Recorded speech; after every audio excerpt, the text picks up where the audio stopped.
Hey folks, it's time for another video. I am going to be working on trim to fill in a gap at the windows.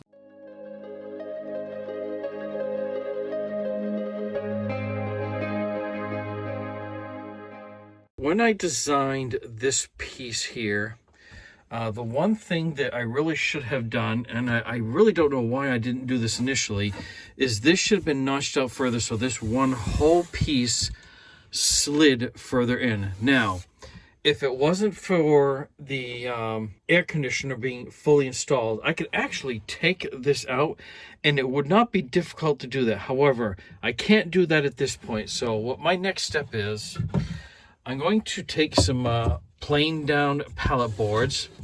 I am going to cut them to notch right inside here. I'll either use finish nails, screws that won't go all the way through this because I know I have some power underneath. Maybe some liquid nail. I'll smooth this down, sand it, and either stain it or paint it. That will cover this gap that's going across here, which really should never have occurred in the first place. So I'm going to go down cellar. Let me show you. I have pre-measured this corner out. Hopefully I've given myself a little bit of plus or minus error in the favorable in that it's too small, and I can sand this after I cut it to get it to fit in.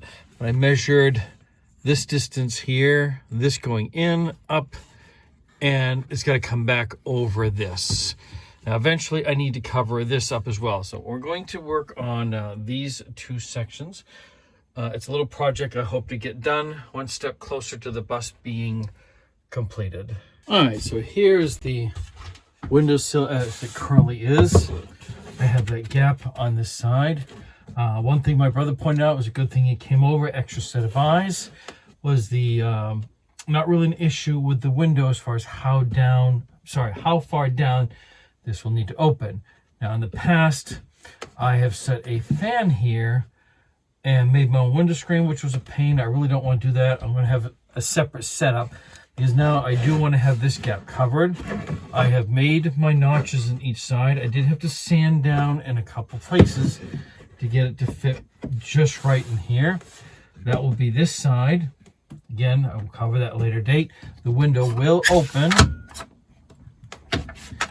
and go plenty low enough, just above actually, which is just fine, and close. What I will need to do now is to sand this piece and then install it. Now, I could not go against on this side because of the wires. I will have something that will come out, an L-shaped piece that will go up and cover this section right here. All right, so let's go to the next step. Let's make this look nice and pretty, round it out, stain it, and install it.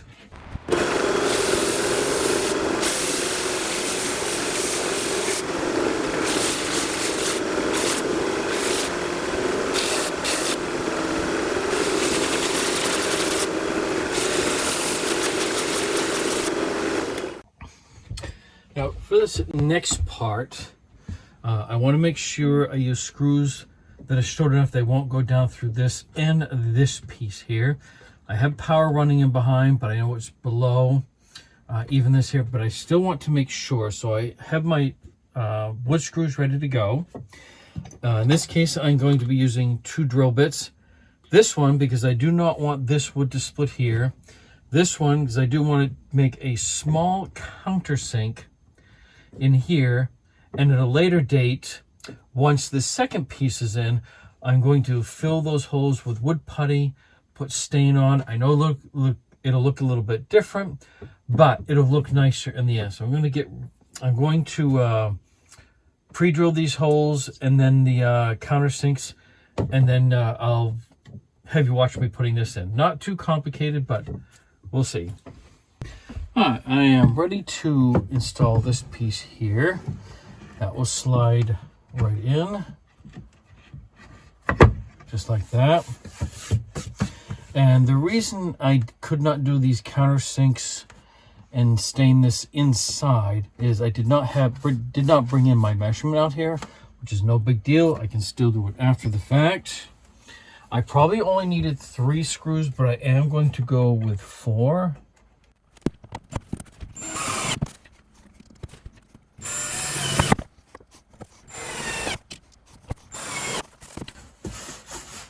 All right, so now that's not going to go anywhere. The window will open just where I need it. I still have plenty of room to grasp this, move it up. All right, folks, thanks for watching this next video. I hope you found it helpful. Watch for a later video. I will show you the end process once I finish the other window. Now that you see what I'm going to do, there's really no need to do another video on the other side. It's going to be virtually identical except for the length and the cuts I make. What will be different is I'm going to try and match up these two pieces. There will be a seam, and I'm going to use there's a trick, I guess, using sawdust and wood glue. You fill it in, it dries, and then you stain that to make it look even and sand it down. All right, so don't forget to like, comment, subscribe, and share. And always remember, I am not a professional.